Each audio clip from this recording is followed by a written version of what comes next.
Disconnect වුණා. මේ අපි මේ බැලුවේ යන්න කට්ටිය ආවට පස්සේ කියලා නේද ඒගොල්ලන්ටත් වැඩ ඇති කරන්න. අපි දවල් වැඩ ඇති නෙමෙයි නිදා ගන්න. ඔව් නිදා ගන්න. අපි කොහොමද උදේට මේ අයව දවල් වෙලා යනවා නේද? ඔව් මේ මගේ බලන් ඉන්න කට්ටියක් කියන්නේ මේ තියෙන පොඩි පණිවිඩයක් කියන්න මේ සෙට් එක මාත්. ඔය කට්ටිය ඉන්නවනේ. ඔව් මගේ කට්ටිය. අපි ඒගොල්ලන්ට කියමු. මම කියලා දෙනවා මගේ. මේ එහෙනම් මේ ඔයගොල්ලෝ ඒ කියන්නේ මට ඇත්තටම ඔයගොල්ලන්ට මේ ස්තුති කරන්න ඕනේ. ඔයගොල්ලෝ මේ මම 100යි දැම්මේ 2025 ඔයගොල්ලෝ මාව ඉදිරි උස්සලා තිබ්බා. 100යි ස්මෝග. ඒ කියන්නේ ඇත්තමයි මම ඒක මේ දැක්කා iconography එකේ ඔයගොල්ලෝ මට දීපු එක මම මේ ඔයගොල්ලන්ගේ හැම කමෙන්ට් එකක්ම කියවනවා. මට වෙලාව ඇත්තටම පොඩි ගැටලුවක් තියෙනවා වෙලාව සම්බන්ධයෙන්. ඒ හින්දා මට ඔයාලට රිප්ලයි කරන්න බෑ. හැබැයි හැම කමෙන්ට් එකක්ම මම කියවනවා. පට්ට ආදරේ. මේ ඔයගොල්ලෝ මාර තනක මාව දීලා තියෙනවා. බොහොම ස්තුතියි. ඒ හින්දාම මේ ඒ කියන්නේ ඇත්තටම මම ආයෙ විතර මොටිවේට් වුණා. ඇත්තටම මම රැප් කරන්න නෙමෙයි හිටියේ මම මීට වැඩි අවුරුදු ගොඩක් කාලයකට කලින්. මේ මෙයා ගැන දන්නේ නැති කට්ටිය ඇති සමහර විට. ඒ කියන්නේ මේ වයිට් කප කියලා කියන්නේ අපි ඉස්කෝලේ යන කාලේ රැප් කරපු එක්කනේ. ඒක සීන් එක. හරිද? ඒ කියන්නේ අපි ඒ කියන්නේ දැන් ගොඩ කාලයකට කලින් අවුරුදු මර කාලයකට 15ක් ඕනේ. මාත් ස්කෝලේ අවුට් වෙච්චත් කොහොමද? ඒ කියන්නේ ඊට වැඩි අවුරුදු 15කටත් වැඩි මොකද මමත් දැන් අවුරුදු 15ක් විතර. එතකොට මේ ඊට වැඩි මම ස්කූල් එකේ නේ දවස් ගෙනම්නේ ඔව්. අවුරුදු 15කට ඊට කලින් ඉඳන් රැප් කරන එක්කෙනෙක් මෙයා. ඒ කියන්නේ මෙයා මේ පොඩක් බ්‍රේක් එකක් කරන්න හිටියේ. ඊට පස්සේ අපි ආයෙත් පාරක් බ්‍රේක් එක එන් කළා. අපි ආරාධනා කරලා ගිහලා එන්න මේකට ආයෙත් වඩින්න කියලා. ඊට පස්සේ ඇත්තටම මට ඇත්තටම ලියා ගන්න ඒ කියන්නේ මට මගේ රැප් ලියන්න ඕනේ දැන් ස්මෝගා. ඉතින් මට ඒකේ පොඩි මේ ප්‍රශ්නයක් තිබ්බා. මොකද අවුරුදු 9ක් විතර මම කිසිම සෝෂල් මීඩියා එකක හිටියේ නැහැ. මම කොහොම ඩිස්කනෙක්ට් කරලා හිටියේ. මේ ඉතින් මට ලියන්න බැරි වුණා. ඇත්තටම ස්මෝකා තමයි මේකයි මගේ ගුරු මං කියන්නේ. මෙයා මේ ස්මෝකයි ගේ මේ වහගම සේකර කියලා. ඒ කවුරුත් ඕනේ නැහැ මට රැප් ලියන්න ටෙක්නික් ඉගෙන රැප් කින්. ඉතින් ඒකයි. ඉතින් මේ කොහොම හරි මගේ හොඳම ගෝලයා. ඒක මගේ හොඳම ගෝලයා කියලා කියන්නේ මම සාමාන්‍යයෙන් කියන්නේ මේ මට තව බ්ලේම් එකක් එනවා. ඒ කියන්නේ මම මොනවද මේ කට්ටියට අත දෙන්නේ නැහැ මොකක්ද එහෙම කියලා සෝස මට ඇහුණා කියනවා. ඒ කියන්නේ මම දන්නේ ඇයි එහෙම කියන්නේ කියලා. මම ඒ ටිකක් කියන්න ඕනේ. ඒ කියන්නේ සෝසා.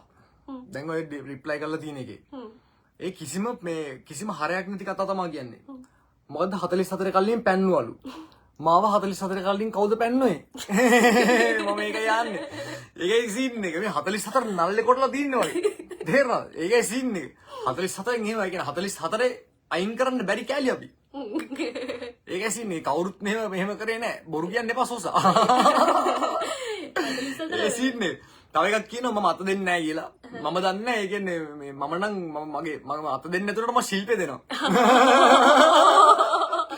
ඒක සීන් එක මම දන්න කට්ටිය දන්න මම හම්බෙන කට්ටිය මම හම්බෙච්ච රැපර්ස්ලා ඔක්කොම දන්න මම දන්න හැමදේම කියලා දෙනවා කියලා. ඒ කියන්නේ මම ගුරු මුස්ටි තියාගෙන මම හැමදේම කියලා දෙනවා. මම දන්නේ සෝසයි මට එහෙම කියන්නේ කියලා. මොකද මම එයාටත් කියලා දෙනවා. ඒකයි සීන් එක. මට එයාත් මට ගුරු කියලා කියන කෙනෙක් තමයි. ඒකයි සීන් එක. මම දන්නේ ඇයි එහෙම කියන්නේ කියලා. මේ ගුරු සීන් එකක් දන්නේ නැහැ කියලා. මම උට කියන්න දෙයක් නැතුවට කියනවා. ඒකයි සීන් එක. සෙට් වෙන්නේ නැහැ ඒක. මට මතක සීන් එකක් තිබ්බා. ඒ කියන්නේ මේ කට්ටිය දාලා තිබුණා අර මම මේ කවුද මේ මානසිකව ගෙන්නනවනේ මගේ ඉන්ටර්වියු එකේ ඒකෙදි මම ඔයාගේ එක යහනවනේ මානසිකටයි ඩිස් කරේ කියලා. ඒතර ඔයා කියනවනේ පළාති රුකකට ගල් ගැහුවේ කියලා. ඔතන ඒක එයාලා හිතනවා මේ පළාති රුකකට එහෙම ඇතර පළාති නෑ මම කියන්නේ මම ඒකත් මම පැහැදිලිවම මම ඩිස් එකේ ගිහලා වචන හොඳට බලන්න. මම මොනවද කියලා තියෙන්නේ කියලා වචන ටික බලන්න. ඒ කියන්නේ එතකොට තේරෙනවා මම සම්පූර්ණ කතාව පැහැදිලිවම මම කියලා තියෙනවා. ඒ කියන්නේ පැහැදිලිවම කියලා තින්නේ මම අන්තිමට කියන්නේ ඒකයි ඛූබ්සූරත් තේ අබ්බි කචටා තෝ ෆේකෝ ලස්සනයි තමයි. හැබැයි ඒ කුණුණ විසික් කරපන්. ඒක ඇසින්නේ. ඒ කියන්නේ පළයක් නැහැ කියලා මම කියන්නේ නැහැ නේ. මම කියන්නේ ලස්සනයි තමයි. හැබැයි කුණුණ විසික් කරන්න එපා. ඒක ඇසින්නේ. අර දැක්කනේ ඔයගොල්ලෝ කියන දෙපැති. හරි මේ මගේ කතාව කියන්නම්. ගොඩක් ප්‍රශ්න ආවද? ඔව් නෑ මං අරගෙන කියලා ඉන්නවා කට්ටියට. සෝරි මේ ඉතින් කොහොම හරි ෂෝට් කරන්න මේ ඉතින් මගේ EP එක දානවා. මේ සින්දු පහක් එක සින්දුවක් යනවා ඔයාගේ වගේ හුඩ් එක මම මේ පහුගිය දවස් ටිකේ මගේ මේකේ දැම්මා. ඉතින් මේ හෙට හරි අනිද්දාට හරි තමයි දාන්න හිතන් ඉන්නේ. ඉතින් ආදරේ 2025 තිමු. දැන් අරගෙත් ගොඩක් කට්ටිය එක්කෙනෙක් දාලා දිනවා කෙවින් අය මට රැප් පැලියන්න ඕනේ කියලා. මම අද දවල්ට අනිවාර්යයෙන්ම කියලා දෙනවා මම කොහොමද සාමාන්‍ය කියන්නේ මම බේසික් එකක් කියලා දෙන්නම් මම රැප් ලියන්නේ කොහොමද කියලා. මම අර සාමාන්‍ය රැප් පැලියන විදිහ මම පෙන්නන්නම්. අද දවල්ට ලයිව් ඇවිල්ලා. නයිස්. Big fans. 44 කල්ලියට මොකද වෙන්නේ ඉස්සරහට? බ්‍රෝ බලාගෙන ඉන්න. බලාගෙන ඉන්න. ඒකයි සීන් එක. 44 කියන්නේ නැති වෙන එකක් නෙමෙයි. ඒකයි සීන් එක. මම කියන්නේ නල්ලි කොටලා තින්නේ. මේගොල්ලෝ දන්නේ නැද්ද මම පටන් ගන්නේ මේ ඇවිල්ලා 44 කල්ලියේ මේ ඉන්න පළවෙනි මෙම්බර්ස් ලගේ එක්කෙනෙක් මේ. ඒක සීන් එක. ඒකයි සීන් එක. ඒකනේ ඔයගොල්ලෝ දන්නේ නැහනේ. ඒක නෑ දන්නේ නැතුවදී ගොඩක් කවුරුහරි කියන්න බෑ ඔක දැනගන්න. ඒ කියන්නේ මෙයා ඇවිල්ලා 44 කල්ලියේ ෆස්ට් මෙම්බර්ස් ළඟ එක්කෙනෙක් තමයි මේ වයිට් කැප. වයිට් කැප ගේමක් ඉසි. බ්‍රෝ ජීෝේ තද. ඕනේ.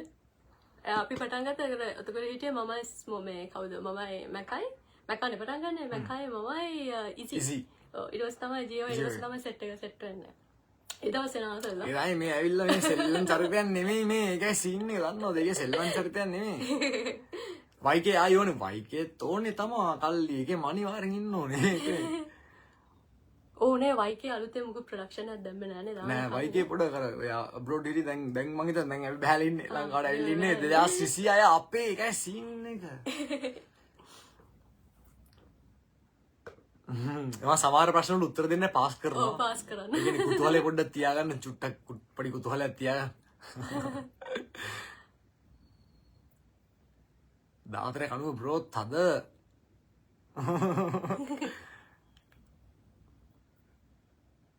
හරි එලගිරි. අපි එන කට්ටෙමු. ඔව්නේ. අපි කට්ටෙමු. දැන් දවල්ට හම්බෙමු. ඔව් දවල්ට හම්බෙමු. දවල්ට හම්බෙමු. වෙලාවක් එහෙම තියනවද නෑනේ. මම දාන්න මම අප්ඩේට් කරන්න මම පෝස්ට් එකක් දාන්න මේ FB එකේ දාන්න කියලා දෙන්න කියලා. රැප් ඉගෙන ගන්න කැමති අයට එක ටෙක්නික් එකක් අද කියලා දෙන්න. ඔව් අද කියලා දෙනවා කියලා එක්කෙනෙක් කිව්වා. එහෙනම් අපි මෙතනින් සමු ගන්නවා. ඔයගලන්ට බොහොම ස්තුතියි. සුබ අලුත් අවුරුද්දක් වේවා. ජය වේවා.